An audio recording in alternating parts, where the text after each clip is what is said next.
I welcome you for our fourth webinar for this year, Innovatively Financing Green Energy Investments.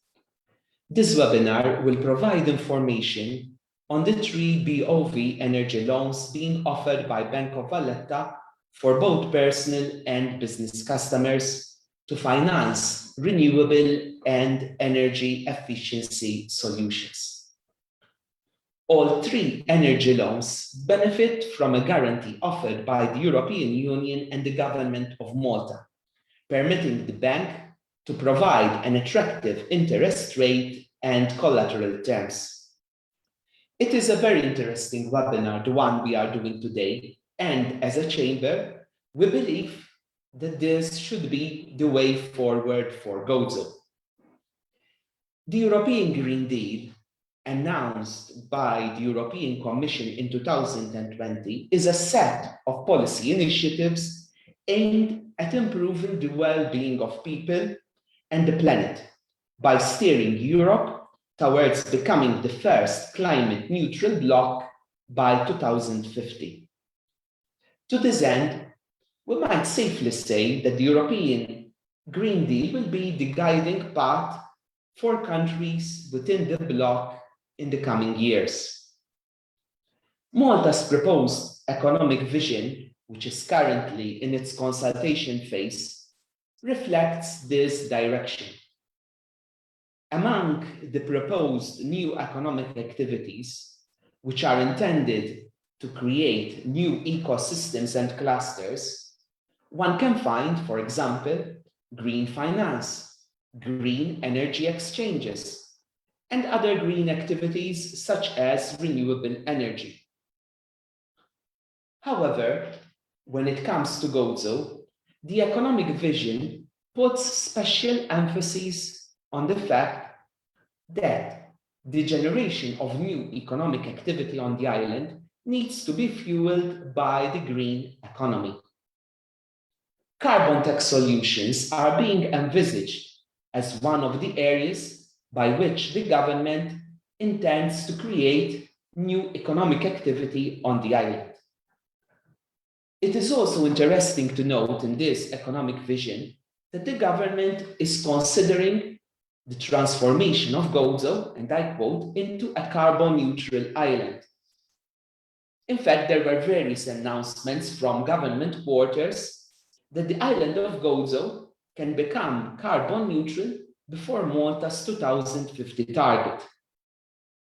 As a chamber, we have constantly advocated this target, and we will continue to work to support any initiative towards this end. We believe that Gozo can become a best practice case study on how sustainability can be the generator of new economic activity. As an example, carbon tax solutions can be tested in Gozo prior to these being deployed on a national level. Some years back, the government had launched the Eco-Gozo strategy. We still believe that something on this direction can be achieved for the island of Gozo.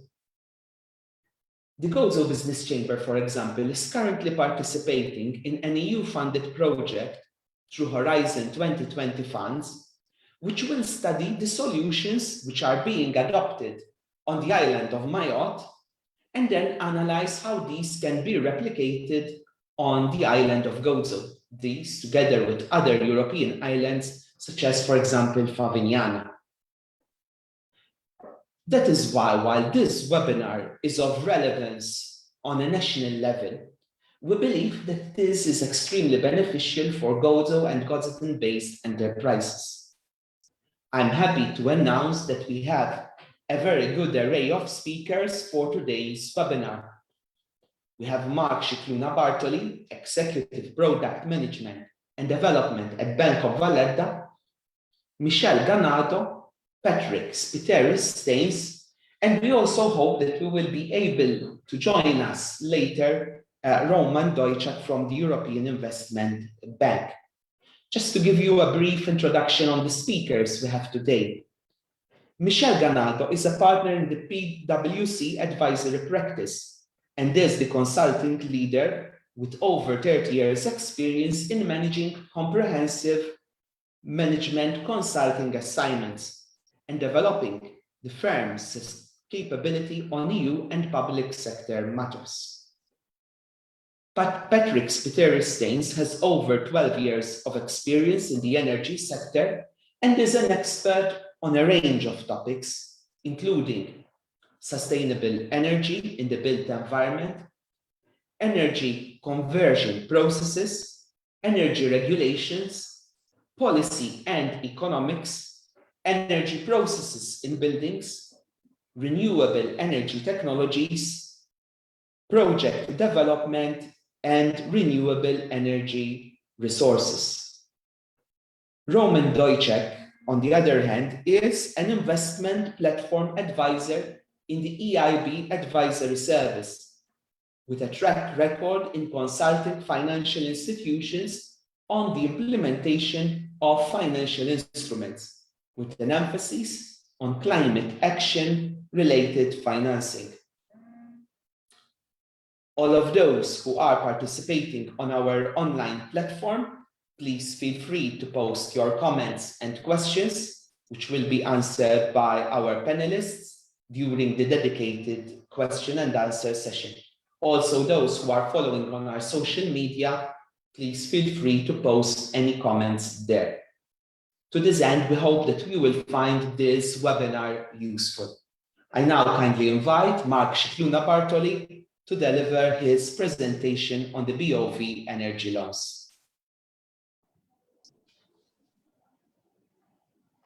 Thank you, Daniel. I trust you can all hear me. I'll share my screen. And I think you can see my screen as well, correct? Yes, Mark. Thank you. So to tie in with what Daniel was presenting to us, this is an initiative, it's an innovative initiative being driven both by the European Investment Bank together with Bank of Valletta to develop what are called risk-sharing instruments, which entails sharing the risk through the provision of a guarantee in the form of loans which would contribute to lowering our carbon footprint. This idea was developed over the past potentially 2 years at the European Union level, and then was launched in the Maltese market in last year with an expression of interest for different banks to create a fund of 54 million.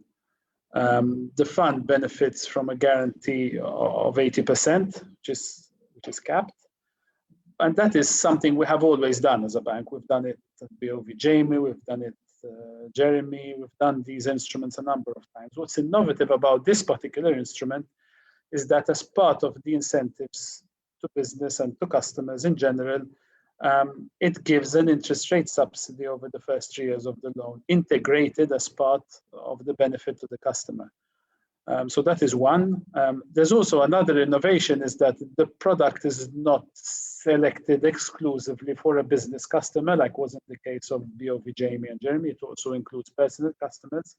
So that's another innovation. And there's also a capacity building element to help both the bank and clients increase their investments in more carbon neutral type of investments. As a bank, we took a strategic approach to present 3 tailor-made offerings. One is tailor-made for the personal customer, the other one is tailor-made for the home loan, homeowner, and the other one is tailor-made for the business. So what I wanted to go through, these were launched sequentially. The personal loan was launched in January after the launch of the fund, which took place in December. Then we launched the home loan product in April. And we recently just launched the business product, where those of you on the social media platforms can see a promotional campaign currently running on the business product. What I'll do today, but is go briefly through the personal and the home loan, and then deep dive a little bit more into the business one.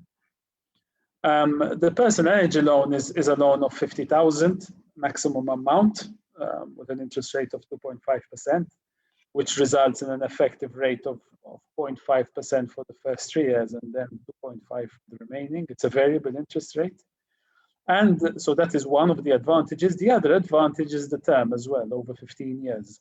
The fact that you can take lending over a longer term makes the investment also more affordable. And in the case of the personal energy loan, to make it more accessible, we've removed collateral obligations, customer contributions, and our processing and repayment fees. So that's a way of trying to make it more accessible to the personal customer. Obviously, since we know that investments in this space also take place most of the time when the person is buying his house or investing in his house, we also structure the product specifically for the homeowner. Now, this is the maximum loan amount can go to a higher amount, to 100,000. It has a bit of a lower of a variable interest rate compared to the personal loan, which is 2.15%. The reason being that in this case, since the customer under the home loan already provides collateral, the benefit of providing that collateral was transferred to him in a potentially even lower rate from our end. So that was the reason. And also the benefit in this case as well is we extended the maximum term even further to make the investment even more affordable. Obviously, this is subject to the customer categorization under the CBM directive. Basically, what this means is that first-time buyers can go up to 40 years, second-time buyers can go up to 25 years, obviously not exceeding retirement age. So that is why there is that condition. In this case, we also seek a certain degree of customer contribution, since the loan is a little bit larger, and the normal home loan collateral requirements apply. Since in this case, accessing finance is not a collateral, the barrier to accessing finance is not a collateral issue since it exists. And we will not charge any processing or early payment fees in this case as well. So those are the two sort of consumer finance products. There are certain criteria which apply to both the personal and the business. So I'm just presenting them here. The first one is that it shall not refinance existing debt. So the loan should be new loans. The project should be obviously implemented in Malta and in Gozo. Sorry for that omission, Daniel. And obviously to finance materials related to energy efficiency. We call them in the product line sort of standardized and non-standardized measures. I won't be going into too much detail on this because there is a specific presentation which will give you a number of project examples which are eligible under all the products and the different categorization of them. So I won't go into too much detail. Obviously, the loan shall not be used to finance investments or projects which have been already physically completed. For those of you who run EU funds know that this is a criteria of additionality, and it shall not be used to pre-finance grants. Just to give a practical example here, if you have a project idea with 5 investment costs, for example, and these 2 would be benefiting from a grant, since I'm aware there are a number of grants in the market. These 2 should benefit under the grant, and these 3 should benefit under the loan. That way you can segregate your costs when you are seeking the financing. So that is a principle that one should look out for. If I move to the business energy loan, the business energy loan obviously is a larger kind of investment because there could be some significant investments businesses could do to improve their energy costs and reduce their energy costs. So the maximum loan amount is up to 750,000. The interest rate is a 2.1% over the first 3 years with a variable rate thereafter of 3%. Obviously, the final rate for the first 3 years proves to be quite attractive in view of the 2% per annum interest rate subsidy for the first 3 years.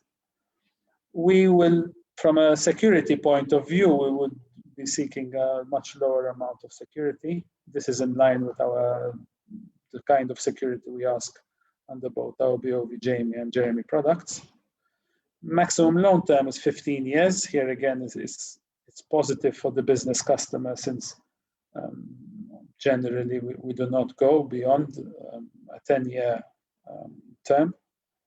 Minimum contribution is 20% and no processing and renewable fees. So that gives you an insight into the 3 product offerings for the 3 different cohorts.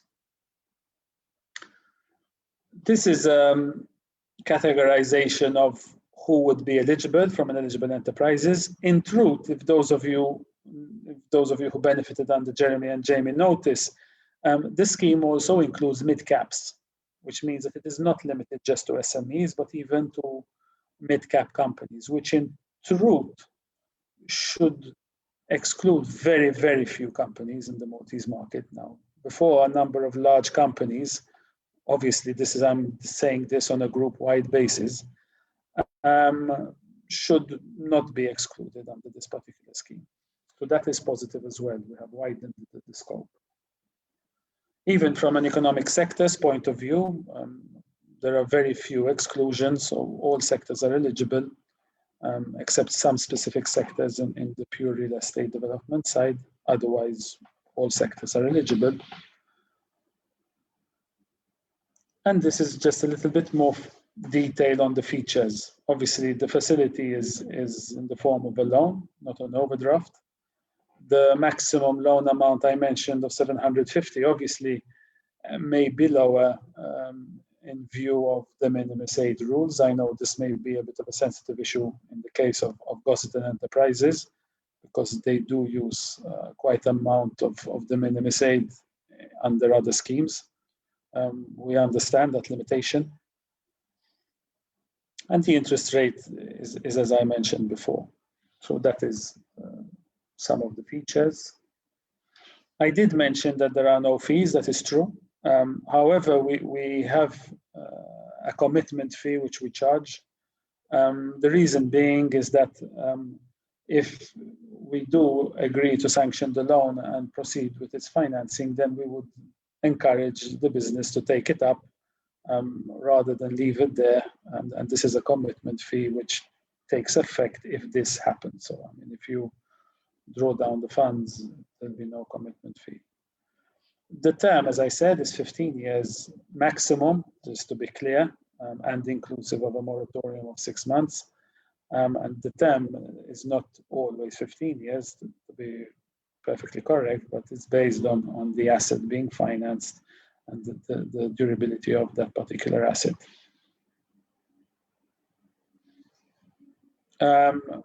Disbursements as well. You are allowed to disburse the facility ideally from 1 year from the date of the sanction letter. Again, this is to accelerate the drawdowns. Security, as I mentioned, and state aid. There is the de minimis of 200,000 per undertaking, which then would have an impact on the maximum loan amount, as I said before, because the 750,000 maximum loan amount is based on you not taking any de minimis. So if need be, then the loan value would need to be reduced if there is an amount of de minimis. That's it from my end. I understand questions will be taken at the end, Daniel. So I will stop here and leave you to give the floor to my colleagues who will take us through the eligible costs. Thank you. Thank you a lot. Yes, questions will be taken at the end, Mark. Thank you for your very interesting presentation.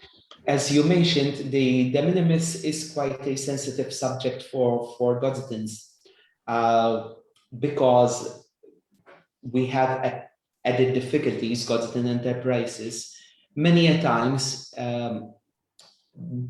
there is specific type of aid for Godston-based companies. But since they are offered under the de minimis, this then precludes them from applying for other types of aid.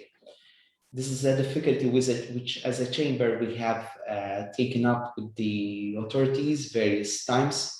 And one of the problems is that Gozo is not considered as a region for state aid purposes. so it cannot benefit from specific types of aid like regional aid. But thanks very much for your presentation, Mark. I now would like to introduce to give the floor to Patrick Spiteri-Staines, Michel Ganado, and eventually also Roman Deutschek from the European Investment Bank. Daniel, if I can point out, Roman Deutschek has joined us. He's on the call. Okay. So what I would suggest is, Patrick, if maybe you can share the presentation, and Roman, can I ask you maybe start off with the introductory comments, and then we'll hand over to Patrick and myself. Yes, absolutely. Thank you to the chamber, and thank you to Mark for the opportunity to be here and to present today. My name is Roman Deutschak. Apologies to the organizers for being a couple of minutes late and for spamming everybody in the chat with messages that were supposed to be for the organizer only, but I hope it's not much of an issue.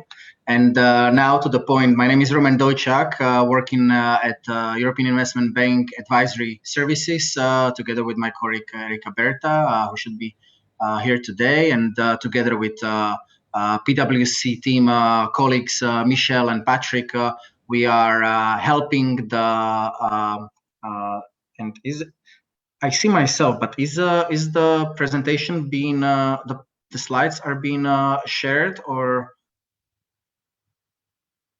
okay? Now I can see them. Yes. Okay. Patrick, you might need to maximize the screen because we've got your email application in the background. Yes, that's better.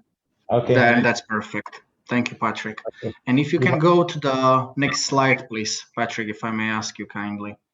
And this slide explains what is the role of the European Investment Bank and PwC in the financial instrument through which Bank of Valletta as well as APS Bank are implementing and providing energy efficiency and renewable energy loans. So as Mark has already hinted to, the Maltese Managing Authority, together with the European Investment Fund, a bit over a year ago, signed, or yes, it was end of 2020. Signed financing agreements in order to implement energy efficiency and renewable energy financial instrument in Malta.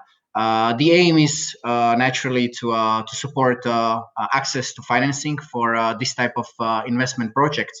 And given that there are some innovative features in this financial instrument, in that they focus not only on the enterprises but also on the residential sector, and that there is a very strong energy and climate related focus and angle of this financial instrument, it was also agreed that in support of the deployment of these financial instruments and the loans enabled by this financial instrument, the European Investment Bank, together with its local consultants, will be aiding the EIF and especially the two financial intermediaries, Bank of Valletta and APS Bank, in providing these loans. This is the reason why we are here today, and this is why we would like to, in the next slides, together with Patrick and Michel, explain to you what are the eligibility criteria of the investment projects eligible under this financial instrument, and what are some of the criteria, what are some of the project documentation requirements necessary in order for the loans to be dispersed to these projects. Here, I would give floor to Michel and Patrick, and I will complement our presentation in the following slides with possible additional comments. So over to you, Patrick and Michel. Thank you. Thank you. Michel, do you want to say a few words before I start? Yes. Okay. Thank you, Roman and Patrick. So what we're going to be doing is taking you through a bit the reference to what are standardized and non-standardized measures in terms of the eligibility. And what would like to point out is that where we go through the various standardized measures, these are very much going to be eligible for at 3 different levels, whether it's for private individuals, for SMEs, as well as mid-caps. When it comes to the non-standardized measures, and Patrick will be outlining shortly what could be these type of non-standardized measures, one needs to keep in mind that the eligibility would only be restricted here for SMEs and mid-caps, and private individuals, therefore, would not be eligible. So without much ado, I think it would be important to start getting a bit of an understanding in terms of what are these standardized and non-standardized measures, and what type of project interventions could be relevant for this type of financial instrument funding. Patrick, would you like to take over from here? Thank you, Michelle. As Michelle has stated, there are different types of measures. The standardized measures are standardized because they are quite common and very well understood. And these are applicable to both private individuals and enterprises. Now we'll go through some of them just so you get an idea. The investments related to building envelope for standardized measures, we're talking about things such as insulation of the roof. It could be of facades, mostly thermal insulation and air tightness related to the building envelope. We have measures related also to glazing, which would be windows and doors. And these would be sort of items like double glazing of windows, double glazing of doors, which increase the thermal insulation of the building. And other building related measures such as shading, which again reduces the heat buildup of a building. The shading could be shading of parts of the building or of apertures themselves, or solar control systems, which can be more sophisticated, and passive systems like awnings or canopies, which create shading for the building or the apertures. Space heating is also considered to be an eligible measure under the standardized measures. This could be in the form of boilers, electric storage heaters, radiators, depending on the type of system, all of which have a function of reducing the energy that is actually needed. Therefore, they have to have a high level of efficiency. Lighting, evidently, is also a standardized measure. The move from fluorescent lighting to LED lighting reduces the energy consumption of a building, and that is also considered to be an eligible standardized measure. Domestic hot water, heating of hot water for domestic use, is also considered to be a standardized measure. So solar water heaters and high efficiency water heaters are considered to be eligible measures. There is also heat pump water heaters, which fall under this category. Ventilation systems, more found in commercial premises than in domestic, but also ventilation systems which allow heat exchange and therefore not losing the temperature that you have obtained inside your building and to the outside of your building. These type of ventilation systems which exchange the heat are considered to be eligible measures on this as a standardized measure. Cooling, which is a very large factor within the local situation due to the heat, which we are all currently experiencing. This is considered to be eligible measure. High efficiency heat pumps, air conditioning, which has got a high energy rating. These are all considered to be an eligible measure under the cooling section. Also, they are considering charging stations, which are part of a building. So a charging station, which could be within the building premises or tied to the building for electric vehicles. This is also considered to be a standardized measure. There are measures related to renewables, the majority of which in Malta would probably be photovoltaic or PV panels.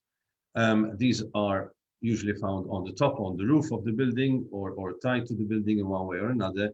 and these are eligible for private individuals. However, for enterprises, enterprises who are benefiting from a subsidized feed-in tariff, then unfortunately these fall outside the scope of they become illegible. That is not part of the scheme. Building energy management systems and systems which control the temperature or the parts of the building related to comfort conditions, metering, these are all considered to be part of an eligible measure as a standardized measure, which forms part of this group of measures. Battery storage, energy storage could be also thermal energy and water storage. These are also considered to be investment related to the standardized measures. Photovoltaic systems, which are not part of the building, but are in another site, could also be considered for as a standardized measure for private individuals. Again, for enterprises, there is the exclusion that if these form part of a feed-in tariff system which is subsidized, then they become not eligible. Here we're going to a small exercise just to give you a bit of a feel. There's an insurance company, has a 4-story building, and it wishes to renovate with energy efficiency measures. And these are some of the measures which we are going to now see if they're eligible or not. They want to change their single glazed aluminum windows to double glazed windows. They would like to retrofit new roof thermal insulation on their existing waterproofing on the roof. They would like to repaint internally all walls and soffits. They want to replace their old AC units with new AC VRF units, which are high efficiency. They want to put thermal cladding on the facade of their building with insulation, and the cost includes all the works necessary to do this. They would like to install a photovoltaic system on the roof with a feed-in tariff scheme, which is subsidized. And they want to change all their old lights with new LED lights. Now we can see which are the eligible ones. As you can see, repainting internally, this is not considered to be an eligible measure because it doesn't add to the energy efficiency of the building. And unfortunately, because of the feed-in tariff scheme, neither does the photovoltaic panels because of the subsidized feed-in tariff scheme. Otherwise, all the other measures would be eligible under the scheme. Now we move to the non-standardized measures. Non-standardized measures are measures which are more difficult to quantify because they could be of various types. What we are trying to do here is give an idea. Yes? Sorry, apologies for a short intervention, but I now at this time where we are switching from the standardized measures to non-standardized measures, I wanted to make a short intervention and emphasize one point. The point is that for the standardized measures, the list of the eligible items is exhaustive. It has been agreed explicitly between the managing authority with EIF and then subsequently with the two banks implementing this instrument. So the standardized measures that you just saw in the slides that Patrick presented, these are the types of projects that can be supported. The difference with the non-standardized measures, other than these are a bit more less common and maybe more tailor-made, is also that there is no prescriptive list. The main factor determining that which non-standardized measures can be implemented is that they need to be aiming at improving the energy standards of the building or of the enterprise or of the factory, etc., of the home potentially. Well, not home. Sorry, take that back. So improving the energy efficiency of the building or of the enterprise, and that they must be derived from a professionally prepared energy study or energy assessment. This can be done through an energy audit by a qualified licensed energy auditor, or it can be done by a detailed energy study by a warranted engineer. But as long as these energy studies include certain investment measures that are targeting the improved energy efficiency standard of the project, then they are eligible. The measures that Patrick will show you now in the next slides, these are exemplary or potential types, but this is not an exhaustive list. So please just take that point with you, that what you will see now, this is where we think that the potential might lie, but there are other measures that could be eligible and that you will not see in the presentation today. Back over to you, Patrick. Sorry for the distraction. Oh, thank you very much, Roman. Very well explained. The non-standardized measures are precisely that. They are non-standardized. What we are trying to do here is give some examples, some ideas of what these could be. The underlying point is that they are going to generate savings for the enterprise. So this could be purchase of electrical hybrid vehicles for maintenance vehicles or distribution fleets. Water-related measures, saving measures such as recycling of rainwater, because in Malta, water uses a high amount of energy to be produced, and this is an important factor. We could have more technical things done, such as variable speed drive on electric motors and fans, or high energy efficiency motors. Again, these apply to hotels, hospitals, care homes, factories, and shopping malls. High efficiency compressors or leak control systems for compressed air systems, again, linked very much with factories and engineering premises. The reuse of waste heat from equipment, which is currently being wasted and can be used to, for instance, preheat water in another part of the building or another part of the factory. This is again a factory or engineering related measure. Energy monitoring, filtering, power factor correction, voltage regulation. These are all measures which help improve the energy efficiency of the premises. Again, these can be found in hospitals, homes, care homes, hotels, factories, and shopping malls. The reuse and recovery of wastewater. This is sewage water, which is reused and could be used for irrigation purposes or for using them in flushings in hotels. High efficiency boilers, or in optimizing the boilers so that they become more efficient. Again, this is areas where boilers are used for heating of water in hotels, hospitals, care homes, and even in factories. Upgrading to heating, ventilation, and air conditioning systems. Again, improvements in this area or systems which have a high level of efficiency are going to improve the overall energy consumption of the enterprise. Chiller replacements, upgrades, optimization, adiabatic cooling. Again, all these have an effect on the cooling cost of the premises and reduce the consumption. And then there are some other types of improvements which we thought putting them down here just to give you more of a flavor. Improvements in process efficiency. For instance, you have a production line, and instead of the line keeps running while people are on break, the line stops and the motor stops, so therefore you are saving energy. Another type of system could be a demand response management, so a shopping mall which adjusts its air conditioning system according to the number of people who have entered the mall, and this therefore becomes more efficient because you're not running maybe at full capacity if your mall is not in full capacity. These types of systems also could be considered. Again, I will emphasize these are non-standardized measures.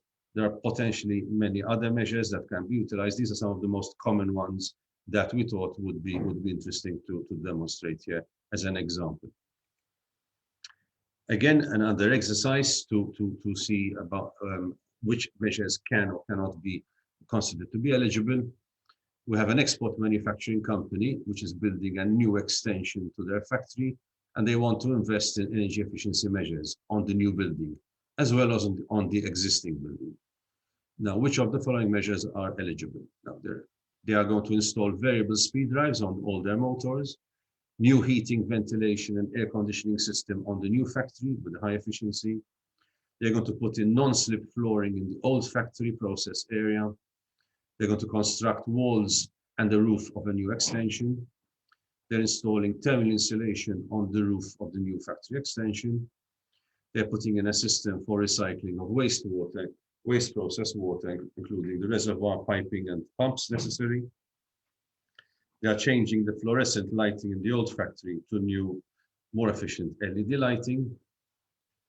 They're going to change the soffits in the old factory ground floor offices.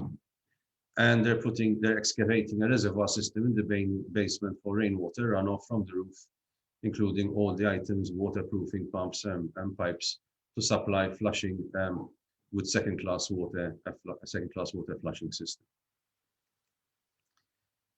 Again, some are obvious, some maybe not so obvious, but non-slip flooring is not going to help the energy efficiency of the building, although it will help maybe with prevention of accidents, but it is not eligible.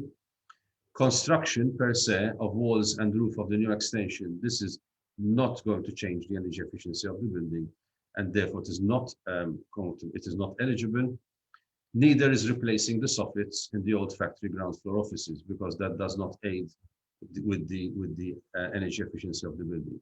All the other measures are eligible and can be funded under such a scheme. With regards to the standardized measures, there is an online web tool, the Climata IT tool, which allows both enterprises, but more so private individuals, to use this IT tool to give them an idea of the savings that can be made from the measures that they wish to implement. And therefore, this is why standardized measures are using this Climata tool to allow potential users to estimate their savings and therefore present to the bank some figures and numbers which are related to the savings that are necessary. With regards to the non-standardized measures, which are more complex, the information required, in other words, the savings estimated, can be obtained either through an energy audit or through a detailed energy study. An energy audit is usually done on the whole of the company, the enterprise, and covers all measures, whereas a detailed energy study is usually focused on maybe a project within the factory that the enterprise wants to do. It is also worth mentioning here that the Malta enterprise, the Energy and Water Agency, have a scheme whereby energy audits are subsidized up to 5,000 euros per energy audit. And this is something that companies, enterprises may want to tap into to obtain the information and the project necessary for their investment. Both these types of energy assessments need to provide certain information which is recorded with the management authority, and this is the energy savings in primary energy in kilowatts. In the case of generation, the amount of energy produced in megawatts, and from the energy savings, it also calculates the tons of CO2 equivalent which are saved by the measures which are planning to be implemented. These reports need to be done by a warranted engineer or a registered energy auditor in the case of energy audits. And this form needs to be filled in and signed by the engineer, the warranted engineer or registered energy audit, to verify that the data given is technically correct and not exaggerated maybe beyond what is possible. And from my part, this is the end of the presentation. I think now I will hand over to Mr. Daniel Borch to see if there are any questions that that need to be answered at this stage. Thank you.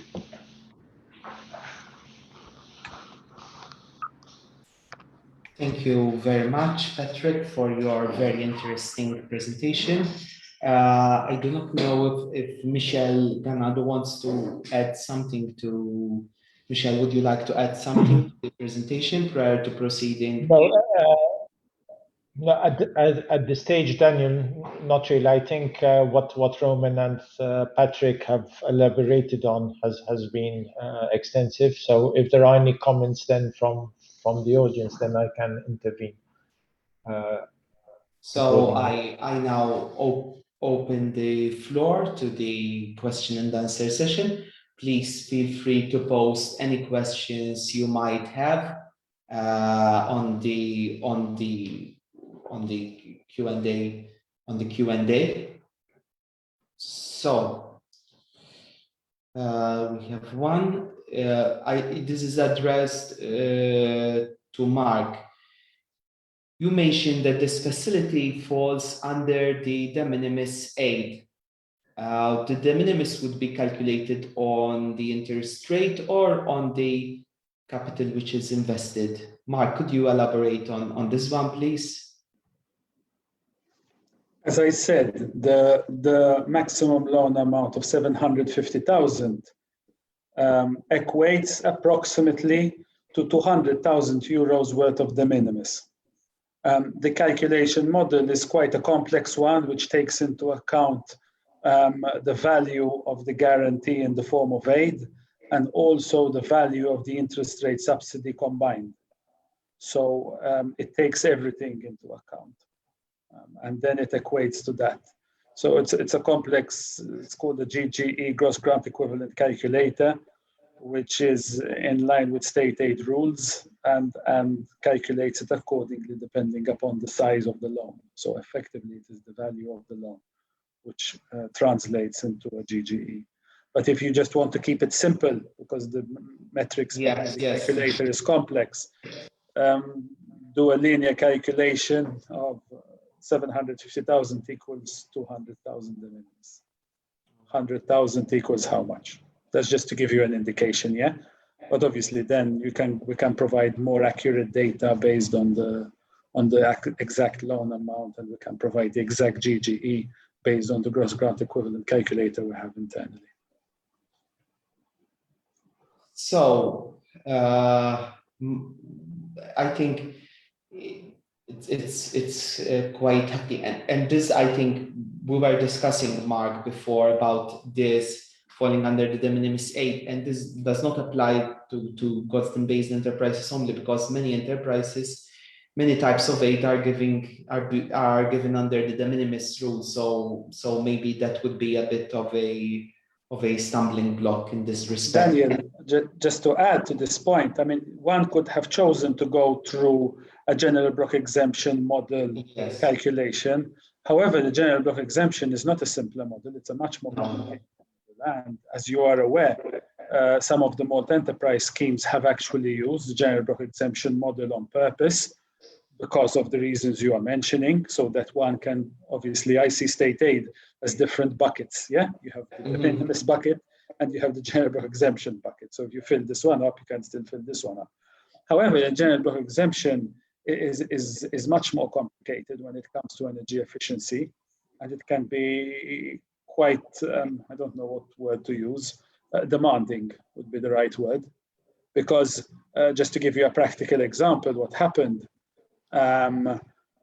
if you have, this is the way it was explained to me, if you currently have a boiler which consumes 100, and you decide to buy another boiler which now saves you 50, correct, in energy efficiency, you are entitled to aid, not on the total cost of your second boiler, but on the portion of that boiler that saves energy. So the calculation model under GBER, whilst it's true, gives you another bucket to fill in the form of aid, can prove to be pretty complicated. And transposing that on every form of aid would make it very difficult. Yes. I was involved myself in a discussion, which I will first answer the question, and then I put a question myself, because I think this type of facility also can help in other types of solutions. But I will leave my question at the end. I will first answer the question of the people. To Petru, to Mark first. What would be the process for a bank to agree to finance non-standardized energy measures? I think this would be a part for you and also a part for Patrick as well. And basically, what would need to be done from a business perspective, since it's a non-standardized, is that they would need to do either an energy study or an energy audit, as was highlighted by Patrick, to set the scene. So basically here, this exercise would allow the business to do an analysis of all the different eligible costs that could fall under the scheme. My view would then be to do a return on investment on each and every kind of investment, and then do a selection of which ones he would seek investment under the scheme, and those which could benefit under grants, because there are some investments which could also benefit under the grant. And then same on the principle I gave you before, that you have, let's assume 5 investment costs, and you've done an audit on these 5 investment costs. The ones with, my logic would be that the ones with the highest return on investment should ideally go under the loan. And the ones with the lower could benefit from the grant. Obviously, then that's a business decision, but I'm looking at it from an outside point of view, you know. And like that, you can complement both the grants in the market and the loans. You see your business as a whole, and then take a decision on which financing would be most suitable for you.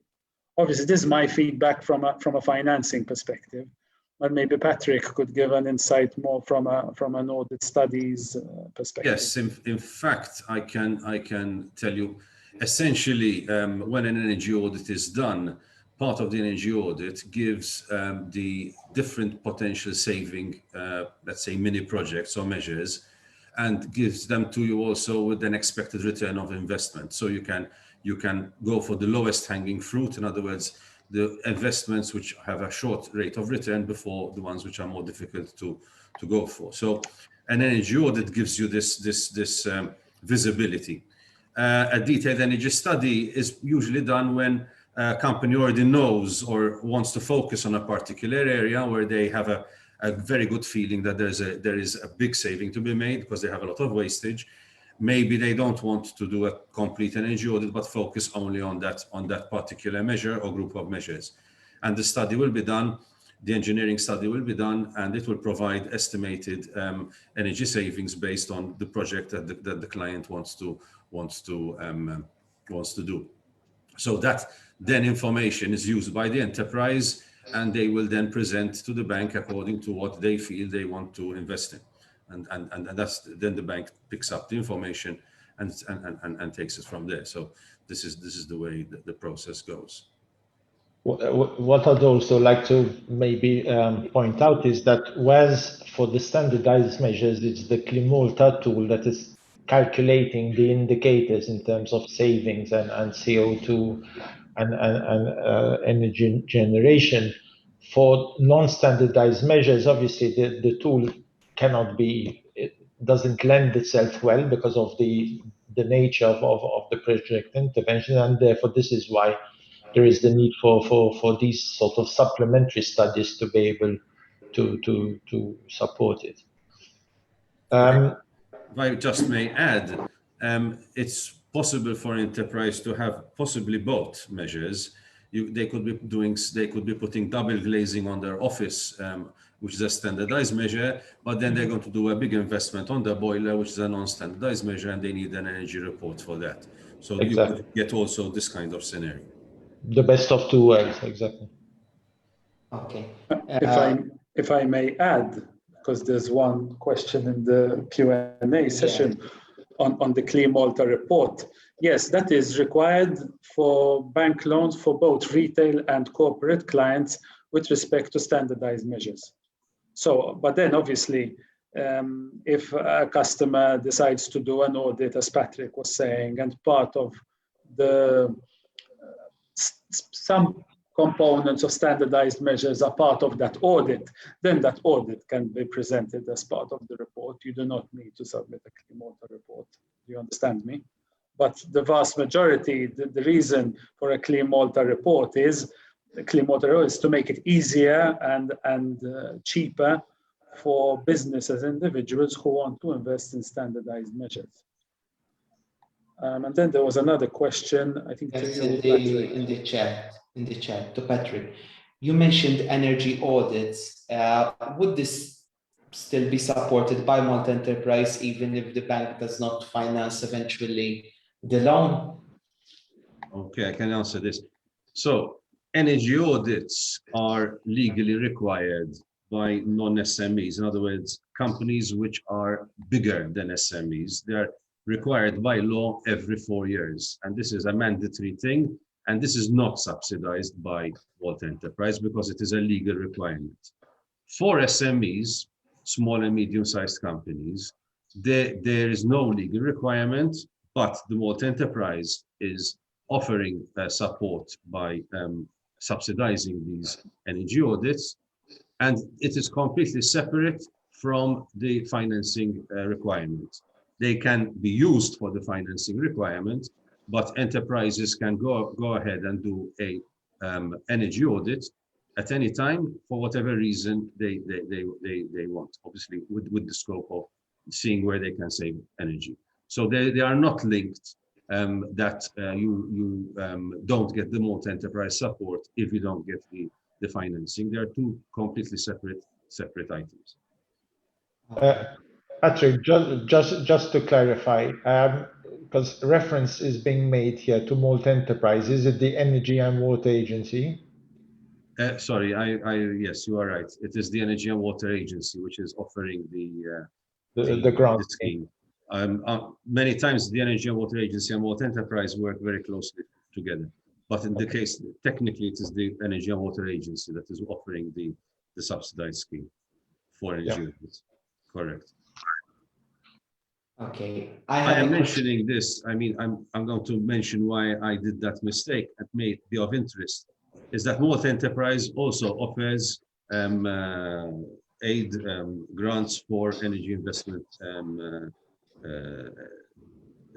So this is why I mistakenly mentioned Malta Enterprise. I have a question from me now. I was part of the discussion when the government launched the schemes related to the electrification of vehicles, and the grants that were being given were under the de minimis aid. So you had companies who lease vehicles and they wanted to change their vehicle. They had certain limitations.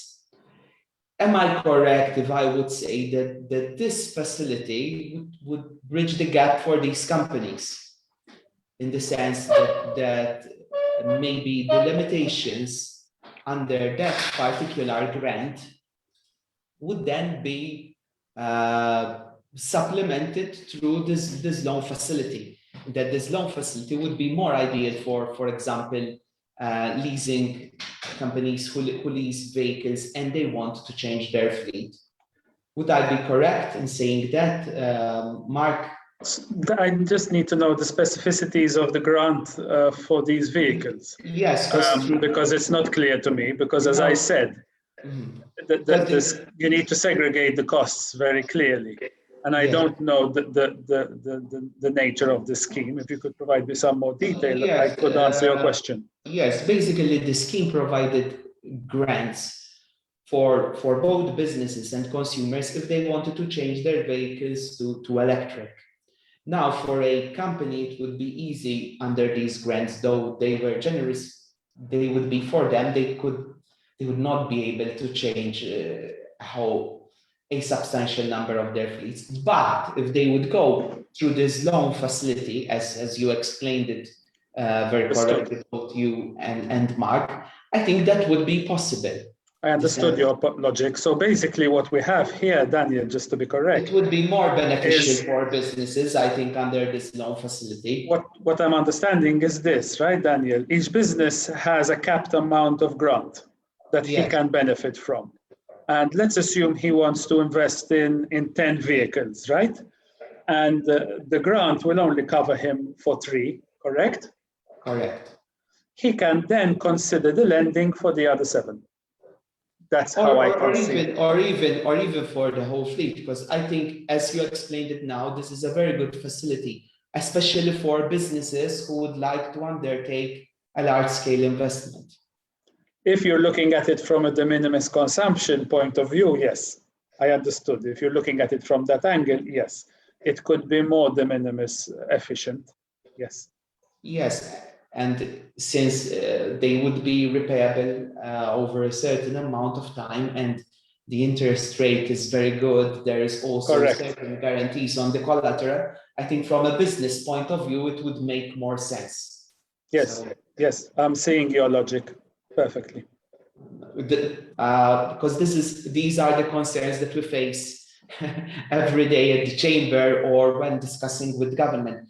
But I think that was for the importance of this webinar today, in the sense that there are other means besides the standard grants. Unfortunately, both on a personal level and on a business level, many people think about these grants. I think the new schemes that are being launched, both this under the scheme and also, for example, schemes under the Malta Development Bank, is that we need to change the logic, the way we think about financing.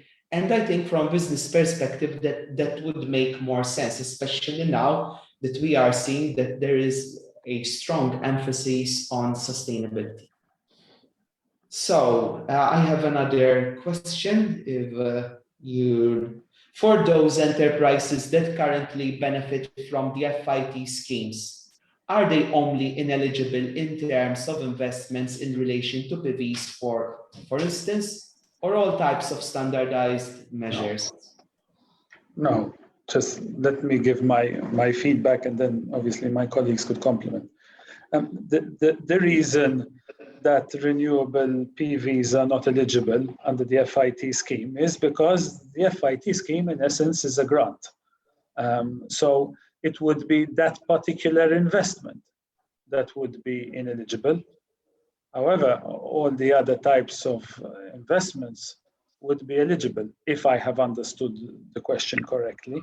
Mark, if I can intervene, because I interpreted it slightly different, in that if there is someone that already has invested in a project and is benefiting from the FIT, does that render that applicant ineligible for any future sort of subsidized loan? And the answer is no, because as long as one is looking forward in terms of forward-looking interventions, the eligibility of a project applicant should not be conditioned by any benefit from previous FIT eligibility. I'm not sure if this is the question put forward, but at least, so it all depends. I agree, perfect, Michel. The only thing is, if the FIT is accumulating the de minimis, then that's a different story, yeah? Because if the de minimis under the FIT scheme has hit your 200,000, then you're ineligible, not because of the FIT scheme, but because of the minimis rules. Exactly. I hope this has clarified the question. Okay, so thank you very much. Thank you, Roman. Thank you, Michel. Thank you, Patrick. Thank you, Mark. We now come to the end of our webinar. I would like to thank you all for accepting our invitation to join us today. I sincerely hope that this webinar has been fruitful to all those who have participated.